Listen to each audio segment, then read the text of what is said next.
On a 48 heures de quelque chose qui va être important pour tout le monde, pour le groupe, pour toi.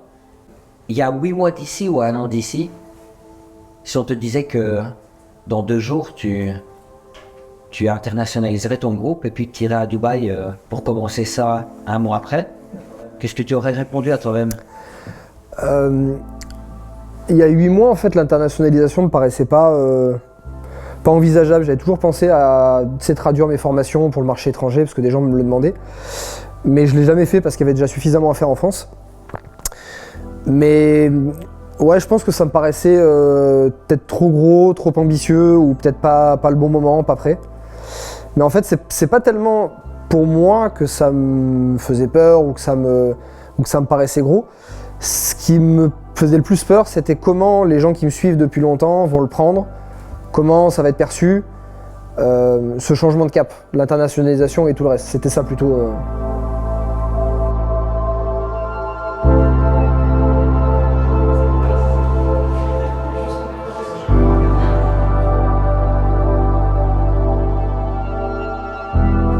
Il y a 21 ans en arrière, si le Christ d'aujourd'hui était assez en face du Christ d'il y a 10 ans qui faisait des économies avec sa tirelire, qu'est-ce que tu penses que le garçon de 10 ans dirait? Que t'as raison d'avoir peur? Ou c'est bête, continue la quête que j'ai commencé à faire via cette... C'est une très bonne question, ça. Je pense que quand t'as 10 ans, enfin en tout cas quand j'avais 10 ans, à ce moment-là, je pense qu'il n'y aurait pas eu de question de peur ou quoi, parce que quand t'es gamin, tu ressens pas la peur, tu t'en fous du regard des autres, tu peux dire naïvement ce qui te passe par la tête sans te poser les questions du pourquoi et des répercussions. Donc je pense que s'il avait pu se dire, il aurait pu dire écoute, si tu peux aider les gens et si ça peut éviter à des gens d'être dans la situation de tes parents, bah fais-le. Et c'est pour ça que je le fais aujourd'hui, malgré...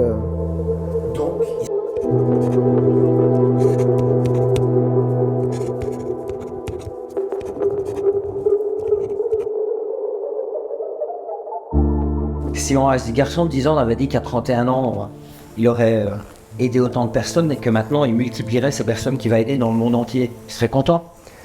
Bah, à 10 ans, je pense pas qu'il s'en rendrait compte. Mais à 16-18 ans, quand je savais que je voulais faire quelque chose de ma vie, je savais que je voulais faire de l'entrepreneuriat, mais déjà, ne serait-ce que gagner plus qu'un salaire moyen, c'était déjà bien pour moi à l'époque. Donc oui, me voir comme je me serais vu là et d'aider les gens que j'ai pu aider, je pense que c'était même pas envisageable, c'était même pas imaginable.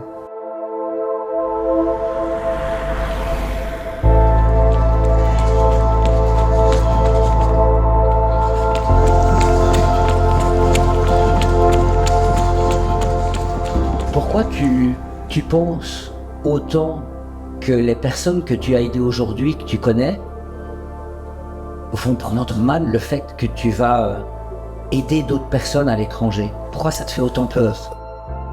C'est pas l'étranger en fait qui fait peur, c'est là en fait ce qu'on fait avec cet événement, il y a l'annonce de l'étranger. Il y a aussi clairement un changement d'image par rapport à ce que j'ai fait avant. Moi j'ai démarré, j'étais un backpacker en tour du monde, j'étais pieds nus dans le sable en short, ça m'allait très bien à cette période parce que c'était ce que je voulais. Puis j'ai changé, j'ai évolué, et puis c'est une période qui m'a passé, j'ai fait ce que j'avais à faire et maintenant j'ai envie de changer. Et donc clairement j'évolue, je sais qu'il y a des gens qui me suivent dans cette évolution et qui peut-être sont motivés par ça. Mais il y a forcément des gens, parce qu'avec ce changement d'image qui va être un peu plus haut de gamme, plus grand en fait. J'ai envie de me montrer plus grand, alors qu'avant je me forçais à montrer plus petit que ce que j'étais. Parce que la plus grosse peur que j'avais, en fait la crainte, c'est comme je viens d'en bas et que j'oublie pas d'où je viens, parce que j'ai encore mes amis, ma famille, tout ça. Je voulais pas que les gens avec cette évolution se disent ouais, il a changé, mais dans le mauvais sens, tu vois. Maintenant, il est trop loin, ou il sait plus ce que c'est que d'être en bas, ou maintenant, en fait, il s'occupe plus de gens comme nous, il veut plus des gens comme nous, il veut... tu vois ce que je veux dire? C'était ça, c'est pas tellement l'internationalisation, c'est le changement d'image, et de me montrer, en fait, comme je suis, alors qu'en fait, ça fait plusieurs années que je me montre plus petit que ce que je suis, pour que les gens puissent continuer à s'apparenter à moi.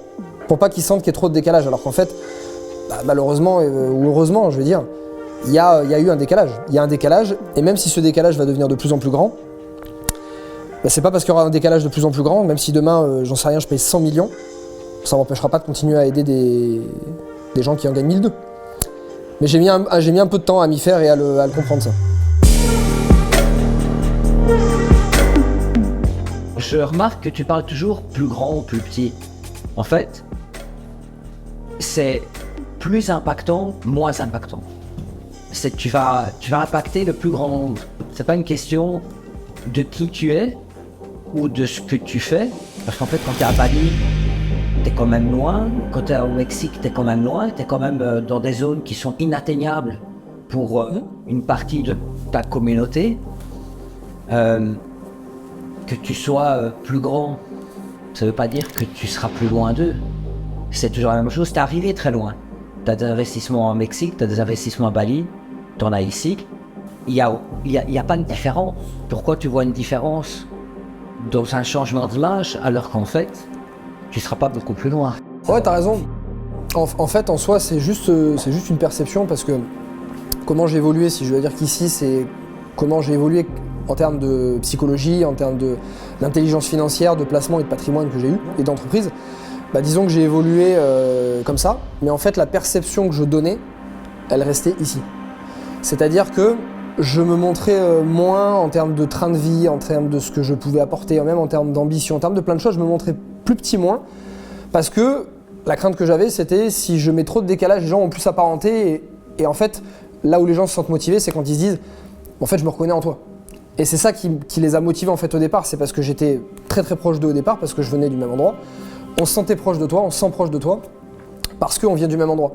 Donc ça paraît accessible, 5 biens immobiliers, 10. À partir du moment où tu en as 30, 50, tu as un patrimoine à 10 millions, les gens se disent c'est trop loin. Voilà. Et le risque, la peur de ça, c'est de se dire ouais, bah, du coup ils vont se sentir tellement loin, ils vont se dire bah, maintenant je le fais pas. Je le fais pas ou il est trop loin, ou maintenant il est dans une autre sphère, ou tu vois, et ça c'était la crainte. Et on en a parlé il y a beaucoup de mois. Moi, après, j'ai fait le travail aussi de mon côté. Et si j'ai accepté de changer d'image, de le faire, c'est parce que je me rendais compte qu'en fait, en me montrant plus petit que ce que j'étais vraiment, par peur de perdre certaines personnes auxquelles se sentent détachées ou éloignées, et ben en me montrant plus petit, j'attirais pas les gens qui étaient comme moi ou qui pouvaient me faire progresser. Et en fait, je l'ai remarqué quand là, on commence à changer d'image, les nouveaux contacts que je peux avoir, les gens, je commence à rencontrer des gens qui sont plus évolués, qui, moi, peuvent me faire progresser. Et en fait, au bout d'un moment, j'ai senti ce blocage, j'ai dit j'ai envie de progresser moi, mais je tombe pas sur des gens comme ça. Parce qu'en me montrant trop petit, bah, les gens qui étaient en fait vraiment comme moi, ils se disent bah lui, il est plus petit, donc ça m'intéresse pas. Tu vois, on pense pas pareil. Alors qu'en fait, si, on pense pareil, on fait le même business, on fait les mêmes choses. Et donc, je me dis en fait, c'est servir, me montrer tel que je suis, sans peur ni crainte, pour continuer d'évoluer, rencontrer des gens comme ça aussi. Et plus je vais avancer de ce côté, plus je vais évoluer, plus ça va me permettre d'aider d'autres personnes, même plus loin. Même si elles se reconnaîtront peut-être plus en moi, il y aura des aides qui seront tellement palpables. Je prends un exemple concret, c'est ça qui a commencé à me faire passer de cette peur. C'est de me dire demain, si j'ai un groupe qui pèse 50 millions, admettons, et que j'ai 1 million de personnes qui me suivent, et qu'ils achètent 10 milliards d'euros d'immobilier par an, le poids qu'on a, même si je serai très très très loin et qu'ils pourront plus s'apparenter à moi, mais le poids qu'on va avoir me permettra de négocier des avantages nationaux pour eux, des avantages avec des banques, des avantages avec des politiques, des avantages avec des enseignes de travaux. Et en fait, même si moi, personnellement, oui, je me suis éloigné de leur situation et qu'ils s'apparentent peut-être plus, l'aide que je pourrais leur porter par le poids et le pouvoir que je vais avoir va être beaucoup plus important que si je restais tout petit et continuer à s'apparenter à moi. Tu vois ce que je veux dire ?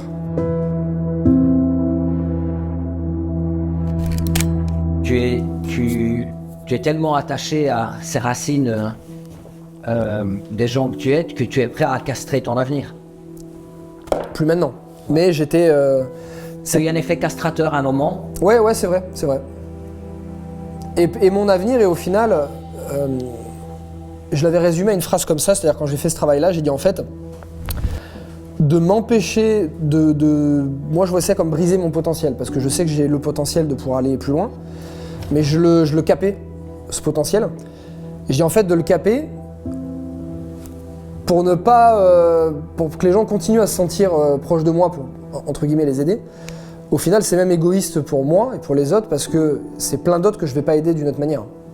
Parce que si je deviens plus grand, je suis plus visible. Si je suis plus visible et que j'ai plus de poids, je peux aider plus de monde. Et voilà, donc, mais oui, je pense qu'il y a eu un bon peut-être une bonne année ou une année et demie, où j'ai vraiment passé un cap, mais la perception que les gens avaient de moi, et ce cap n'était pas passé, il était toujours au même stade. Donc je pense que pendant un an et demi, ouais, j'ai eu une croissance, et moi personnelle en termes de psychologie et en termes financiers, et en termes de ce qu'on aurait pu faire dans le groupe, qui a été freinée par cette peur justement qu'on se dise, bah ça y est, maintenant il est trop loin, il a oublié d'où il venait, etc. Et quel a été l'élément déclencheur pour dire ça y est, je vais passer le cap?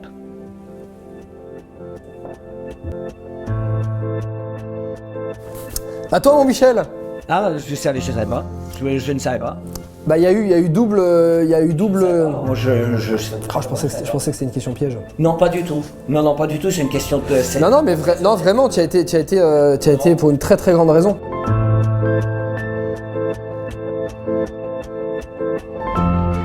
Déjà en début d'année, je commençais à sentir le besoin des pays dans lesquels j'allais, Mexique, Bali. Ça me plaisait toujours autant, mais je commençais à me lasser un peu. Parce que quand tu vas dans ces endroits-là, or Bali, t'es un peu plus entrepreneur, mais tu rencontres pas souvent des gens qui peuvent aussi te porter vers le haut. C'est moi qui en fait aide beaucoup de monde, qui porte les gens vers le haut, mais personne ne me porte moi, tu vois. Donc j'ai dit à un moment, j'ai aussi envie d'avoir des gens plus grands que moi. Et donc ça me lassait un petit peu, j'ai dit tiens, j'ai envie de passer un peu plus de temps peut-être à Paris, j'ai envie de passer un peu plus de temps peut-être à Dubaï ou aux États-Unis par exemple. Et quand je me suis dit ça, je dis ok, je sens que la phase que j'ai eue où pendant 2-3 ans, je bossais, je développais des choses, mais j'avais mon chill, j'allais un peu la plage, un peu ces pays-là, etc. Je voyageais. Où j'ai senti que j'avais fait un peu le tour de ça, ça me lassait, que j'avais envie d'autre chose. De rencontrer d'autres gens, de retrouver une nouvelle dynamique. Avec ce que je suis en train de sentir, je savais pas où ça allait partir, mais j'ai dit je sens que j'ai envie de faire autre chose. Je sens que j'ai envie de passer un palier, ce plafond d'air, j'ai envie de le casser. Et toi, t'es arrivé à ce moment-là, et t'as proposé des idées et des concepts, des événements et des façons de voir les choses qui ont clairement fait accélérer les choses. Il y a l'internationalisation, peut-être que ça me serait pas venu en tête, peut-être que ça serait venu en tête que dans 3 ans. L'événement que je fais là dans 2 jours, j'aurais peut-être pas fait comme ça, ou pas du tout, ou pas de cette gamme-là, clairement. Donc toi, t'as été le gros déclencheur de ça. La seule chose que j'avais en tête, c'était pas l'internationalisation, c'était que je savais que je voulais changer mon image. Parce que l'image de rentier, déjà ça me gavait, je l'ai fait au début parce que c'était marrant, parce que c'était clivant, parce que personne ne le faisait. Tout le monde a commencé à le faire et ça me gave. À partir du moment où tout le monde fait quelque chose, ça me gave. Et puis j'ai plus envie d'avoir cette image-là. J'ai une excellente expérience dans l'immobilier, j'ai une expertise à donner, etc. Et le côté rentier, etc. Voilà. C'était bien au début pour faire comprendre aux gens qu'ils avaient besoin d'investir et à s'y intéresser parce qu'ils s'y intéressaient pas normalement. Maintenant, les gens, ils ont compris. Tu trouves ça de partout sur Internet, les gens sont plus formés. Donc je savais que ce côté-là rentier, ça me gavait, j'avais envie de changer. Le côté un peu trop voyage, machin, etc. Cette image-là, je voulais changer aussi. Je voulais, parce que c'était plus ce que je faisais vraiment ma gestion de projet, c'était de l'entrepreneuriat, c'était de l'immobilier, beaucoup plus que ce que je faisais de voyage il y a 4-5 ans. Donc je voulais le changer, le mettre en avant, mais je savais pas comment, je savais pas par où, c'était pas encore clair dans ma tête, je savais que j'en avais envie. Donc ça, je l'aurais fait, comment, je sais pas du tout de la même manière qu'on l'a fait, ça c'est clair, pas du tout avec la même gamme, avec la même précision, ça c'est sûr. L'internationalisation, c'était pas dans mes idées, mais ça m'a plu parce que c'est ambitieux, ça m'a redonné un nouveau souffle dans le groupe et dans ce que je faisais, parce que je commençais à avoir un confort aussi dans ce que je faisais, même si je développe plein de trucs, c'était quand même un confort. Là, de faire un événement comme on va faire avec d'autres personnes, d'autres gammes, d'aller à l'international, de changer l'image, une image auquel je tenais aussi quelque part et auquel les gens se sont attachés, de repartir de zéro avec le risque que des gens se disent « Ouais, non, maintenant son image, ça me va pas. » C'était un risque aussi pour moi. Moi, c'est plus de risque que ça que de mettre 2 millions d'euros dans un investissement immo.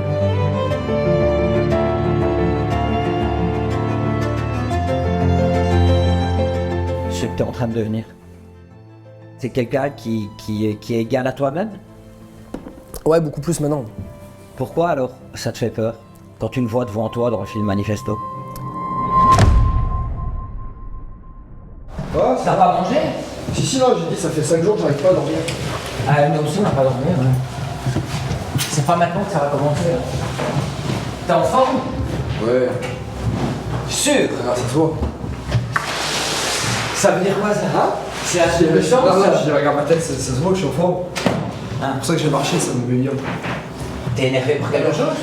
Ah non, j'ai dit ça fait. J'ai dit j'arrive pas à dormir, je fais des insomnies, je me mets au lit à 23h, je m'endors à 7h du mat. On va juste présenter le nouveau film Manifesto de la marque humaine Christopher Wangen, et il ne l'a jamais vu, et c'était le but de le surprendre aujourd'hui, de lui montrer un petit peu son nouveau film du marque international. Comme ça, on a sa réaction en direct. C'est juste 6 mois de leur travail, je dis mais leur travail, ils ont plus travaillé que moi pour le coup sur ça. 6 mois de travail réalisé en 2 minutes. Et on n'a quand même pas le choix avec le réalisateur qui tient la caméra, qui l'aime. Parce que s'il l'aime pas... Bah, si j'aime pas, de toute façon, il ne reste que 3 jours. Donc, C'était merde. J'appuie à fond.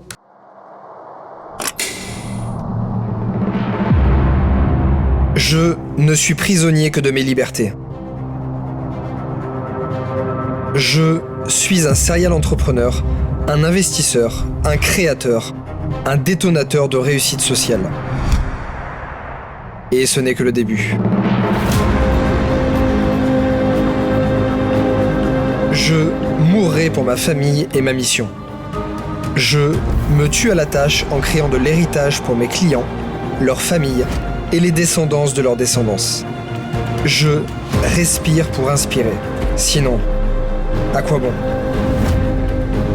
Je parle pour crier non aux stéréotypes sociaux et à la diabolisation systématique des riches. Je réinvente les codes business. Tous les codes. Vraiment tous. Je suis inarrêtable. Dans la bataille contre le manque d'éducation, la complaisance et l'autosabotage provoqué par la morosité sociale, empêchant l'ascension sociale. Un Achille sans talon. Je veux que chaque locataire de cette terre ne réponde jamais non à ses enfants. Je vis pour cela. Je ne vends pas des produits. Je crée des incubateurs de liberté financière. Mes formations sont les premières briques pour endiguer les intempéries financières d'aujourd'hui et construire les foyers de demain. Mes business changent des vies qui changent la mienne. Je transforme mes clients en une nouvelle catégorie d'humains. Les nouveaux riches, humains. Je suis un distributeur d'héritage et de savoir. Je délivre les clés pour fuir un système emprisonnant, un véritable arsenal d'acquisition d'indépendance. Je suis donc né pour rester en vie. Même mort. Je suis Christopher Wangen, votre hôte entrepreneurial pour vos libertés financières. Que puis-je faire pour vous? Ou plutôt, que puis-je faire pour vos libertés?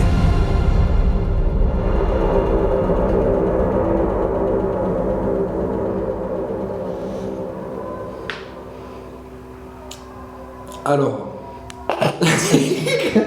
Attends, filme tout, filme. Je vais mettre un peu de pression au réalisateur. Alors le film est magnifique en termes de montage, etc. Là où j'ai pas l'habitude, c'est que c'est putain de centré, c'est vachement centré sur moi.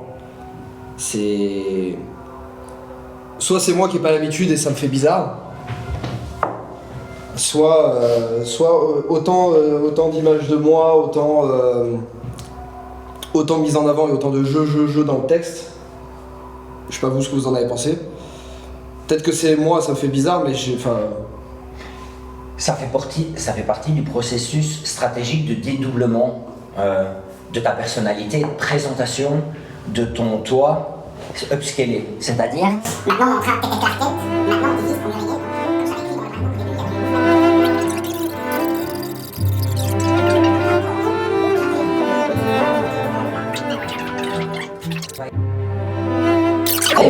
c'est il est multi-entrepreneur, investisseur. Là, le film, ouais, ça m'a surpris hier. Pourquoi? Parce que c'est une image auquel j'ai pas l'habitude de me montrer. Même si je me montre, avec les réseaux sociaux, il faut se mettre en avant. Donc je me suis mis en avant, sur les réseaux, sur la plage et tout ça. Parce que ça marche mieux, donc après au bout d'un moment, tu le fais. Moi, j'ai eu l'impression, pas par rapport au texte, on va passer au texte après, c'est quelque chose qui tient à cœur, j'aimerais bien savoir, mais quand j'ai vu quelqu'un qui a vu son moi idéal, son moi qui lui faisait plaisir, qui a, voilà, c'est ça, je suis comme ça, mais qui en même temps lui a fait peur. Et ça m'a donné l'impression que tu veux être celui-là, mais qu'en fait, tu as peur d'être celui-là. J'ai vu quelqu'un qui a eu peur de ce qu'il a vu, alors que c'est ce qu'il souhaite. Et que je vois tes yeux qui brillent quand tu dis « ouais, je veux faire ça et tout ». Et j'ai vu, quand tu as découvert ton premier film de Mark Humed, qui vient compléter le film du groupe, j'ai eu l'impression de quelqu'un qui a vu son costume de Superman, et il a dit « ah non, moi, ça me fait peur, j'aime bien être Clark Kent ». J'ai plus eu cette impression-là. Ouais, ça commence. Ouais, Il te fait peur ou pas? je vois ce que tu veux dire. Non, en fait, non, l'image, pas du tout. Parce que pour moi, dans ma tête, c'est acté, c'est fait. Le gars que t'as vu, il t'a fait peur. C'est pas tellement le gars, c'était le texte. Plus que le. Parce que bon, les images, oui, c'est très mis en avant. Donc, clairement, tu as l'impression de voir un film ou une pub avec un modèle dedans. Donc, moi, c'est pas mon taf. Donc, je me mets en avant sur plein d'autres choses avant, mais toujours d'une manière toujours très simple. J'essaie d'être simple, voilà, parce que je veux pas cette image trop mise en avant, où il se la pète ou machin, ça me gavait. Donc, je voulais pas tomber dans cette image. Donc, oui, quand j'ai vu les images, j'ai dit. Je me fais toujours un peu l'avocat du diable. Je dis, ouais, des gens ils vont dire, ouais, maintenant il se la pète, il est machin. Donc, un peu les images, mais pas tellement. C'est pas l'idée du costume et tout ça, parce que ça. Ok, ça m'a même fait plaisir de remettre un costume depuis longtemps. Non, c'était le texte. En fait, quand je l'ai lu, il me paraissait excellent. Il est excellent parce qu'il touche plein de points, il touche tout ce que j'ai fait, ce que je pense, machin. On l'a très très bien bossé, tu l'as très très bien bossé d'ailleurs. Mais c'était, en l'écoutant hier, le premier réflexe que j'ai eu, c'était les jeux. J'ai dit putain. Jeux, plus les images, très centrées sur moi. À la fin, je dis putain, ça fait mégalo, quoi. Et c'est ça le truc qui m'a. J'ai dit putain, il y a forcément des gens qui vont se dire ouais, ça y est, maintenant il s'est pris pour je sais pas qui et il est passé dans un autre truc et il se la joue, tu vois. Alors qu'en fait, dans la réalité de comment je suis avec mes potes, etc., ou ceux qui me connaissent sur les réseaux et qu'après ils me voient en vrai, ils me disent en fait, je suis pas comme ça. Je suis pas comme ça. Je me suis mis plus en avant parce que les réseaux sociaux ça fonctionne comme ça, puis que j'ai un business et que j'ai envie d'évoluer, donc j'ai appris à le faire et que maintenant ça me va très bien. Et là, c'est un autre cap. Donc c'était vraiment différent. Donc c'était vraiment la succession des jeux, même si le texte est poignant, même s'il a un vrai message, et parce que oui, ces jeux, c'est moi qui le porte. Pour le groupe, pour les autres, mais c'est moi qui le porte. Mais d'entendre jeu très accentué, plus les images, ouais, hier à la fin de la vidéo, je dis putain, les gens ils vont voir ça, ils vont se dire. J'étais pas à l'aise à le passer. Je dis je l'aurais passé, mais j'aurais pas porté fièrement, tu vois. Maintenant, on va faire place au nous.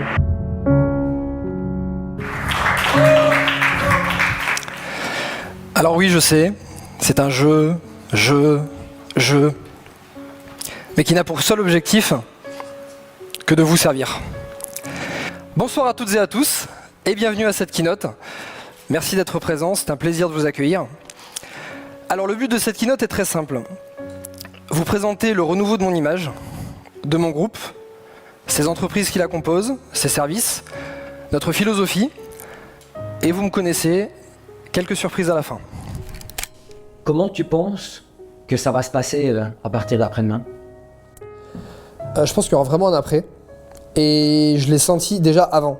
C'est-à-dire en fait, avec les personnes qu'on va avoir à l'événement, les personnes que j'ai réussi à inviter ou que des amis ont réussi à inviter, on est déjà en contact avec des gens auxquels j'étais pas en contact avant.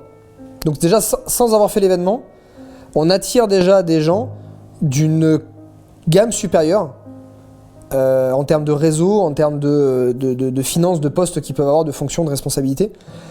Parce qu'avant, comme je me montrais que ici, quand tu te montres ici et que tu te montres que pieds nus sur la plage, les gens pensent que ouais, tu fais des vidéos, ouais, tu fais des trucs Insta, ok, c'est cool. Mais en fait, quand les gens ils mettent le nez dans les comptes, ils mettent le nez dans les sociétés, ils mettent le nez dans les affaires immobilières, la plupart des gens, même avec des gros postes, ils me disaient « Ah mais en fait, tu fais ça? Ah en fait, c'est tout ça ce que tu fais ?» Et ouais, mais quand on ne voit que pieds nus, parce que je me montrais comme ça aussi, je me montrais pieds nus, pas que pieds nus, mais voilà, je me montrais ici alors qu'en fait j'étais là, les gens qui sont là, tu les attires pas, tu les intéresses pas. Et comme maintenant ça monte et je commence à me montrer tel que je suis vraiment, là bizarrement j'attire des gens qui moi m'intéressent, ça m'intéresse de parler avec eux. Pas parce que j'ai plus envie de parler aux autres, pas parce que j'ai envie de rejeter les autres, parce que je sais toujours d'où je viens, mais parce que c'est en étant en contact de ces gens-là que je vais faire évoluer le groupe, et si je fais évoluer le groupe, je fais évoluer les gens d'en bas aussi.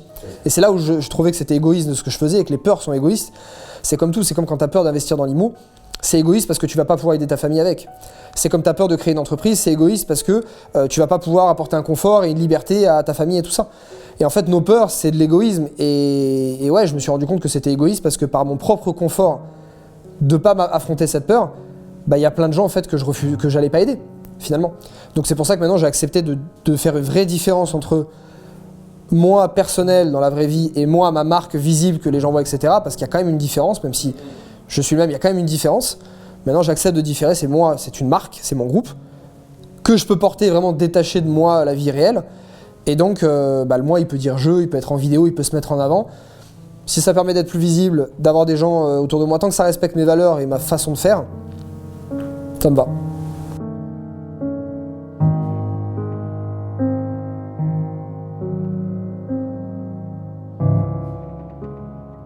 De quoi tu as peur dans cette internationalisation? Qu'est-ce qui est pour toi quelque chose de rédhibitoire? Qu'est-ce que tu ne veux pas qu'il arrive dans ces 5 prochaines années? La seule chose qui me ferait peur, et c'est pas du tout lié à l'internationalisation, changement de groupe, c'est lié à tout en général. Ben, ça va être une conséquence. Et c'était lié à la peur que j'avais de faire évoluer tout ça. La seule peur que j'ai, c'est que cette évolution et ce que je vais rencontrer, la strate dans laquelle je vais aller, me fasse changer personnellement, au point que ça change mes valeurs profondes. Je pense pas, parce que avec toutes ces années, c'est un truc auquel je me suis tenu vraiment. Même si j'évolue, même si les gens me voient différemment sur les réseaux, même si je vais changer ma voiture, avoir des biens de luxe, et même si je change sur certaines choses, mes valeurs profondes, elles sont là. Elles sont toujours présentes. Et c'est pour ça que j'ai toujours les mêmes amis, et c'est pour ça que voilà. Mais je pense que c'est la peur, c'est de passer encore un cap, d'aller dans un nouveau monde où je vais être tellement haut et tellement loin que j'en perde mes valeurs. Et je me battrai pour que ça n'arrive pas. Mais je pense que c'est ça ma peur. Parce que si un jour ça arrive, là effectivement il y aura des gens, et beaucoup, qui vont dire « ouais là il a changé mais pas dans le bon sens ». Et en fait c'est ça que j'ai en cap. C'est-à-dire qu'en fait je veux évoluer, je veux monter. Je veux faire évoluer les gens autour de moi aussi, tant que ça respecte mes valeurs. Et je pense que le jour où ça ne les respecte pas, soit je m'en rends compte, d'ailleurs je l'ai dit à mes meilleurs amis, hein, ils le savent, soit je m'en rends compte et je pense que j'arrêterai ou je ferai autre chose ou je le ferai différemment, soit je m'en rends pas compte et c'est possible, et j'ai dit à mes meilleurs potes, les gars, si un jour je deviens une tête de con, vous avez comme mission de me le mettre dans la gueule et de me le rappeler et de me mettre en face, quoi. Et ils le savent. Pour le moment, c'est pas arrivé, parce que je dois pas être trop con encore. Mais ouais, je pense que c'est ça ma plus grosse peur. Le reste, ça me fait pas peur. Je peux planter une boîte, je peux en refaire une, je peux planter des invests, je peux en refaire. Je peux aller à l'étranger, je peux faire un bid sur scène. Ça, en fait, je m'en fous. C'est ça, je pense, la plus grosse peur que j'ai.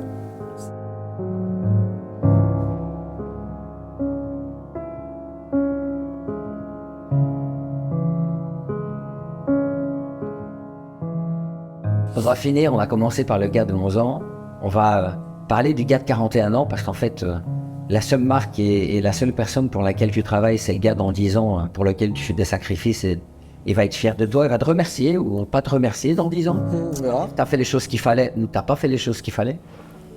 Comment il est ce gars, cet homme de 41 ans? Je vais te surprendre, moi j'ai pas de plan à 5 ans, à 10 ans. Parce qu'en fait, c'est pas une finalité que je cherche, c'est le chemin qui m'éclate. Je vais pas te dire j'arrive à tel niveau de patrimoine, je suis content. En fait, j'ai déjà atteint le niveau de patrimoine qui, moi, me sécurise et sécurise ma famille. Je l'ai atteint. C'est pour ça que je vais me permettre de prendre plus de risques avec les boîtes, plus de risques avec ce que je fais, parce que j'ai déjà cette sécurité. Par contre, mais si je devais vraiment prendre un but précis, je dirais qu'à 40 ans, j'aimerais vraiment changer en profondeur les choses. Une matière d'éducation financière à l'école, d'office, en primaire par exemple, ou au collège. Ça, c'est un truc qui changerait vraiment les choses en profondeur. Une nouvelle université ou une fac ou une école de commerce que j'aurais créée, spécialisée dans de l'éducation, mais vraiment out of the box. Du développement personnel, du développement sur les compétences personnelles, apprendre à parler en public, apprendre à être un leader, apprendre à tout ça, apprendre à créer une entreprise, à investir dans l'immobilier, à gérer son patrimoine. Tout ça, ça me plairait énormément. Ça, c'est un truc que dans 10 ans, je pense clairement que ça sera fait. Et toujours garder, ça c'est clair, je me mets un point d'honneur là-dessus, toujours garder mon confort de vie et un cadre de vie où le développement, oui, mais pas ma priorité, pas au point de mettre ma famille de côté, pas au point de plus voir mes potes, pas au point de plus faire de sport. Ça c'est un truc, c'est la limite que je me fixe. Ça à mon avis, ça y sera toujours. Et voilà.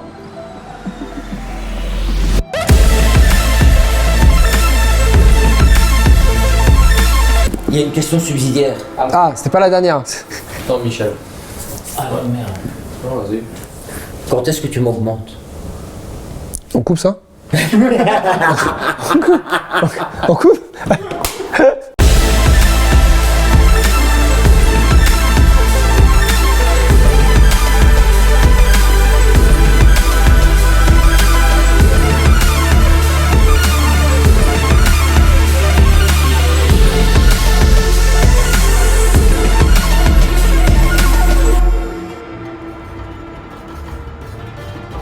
Tu pensais qu'on était qu'en France? Eh bien non.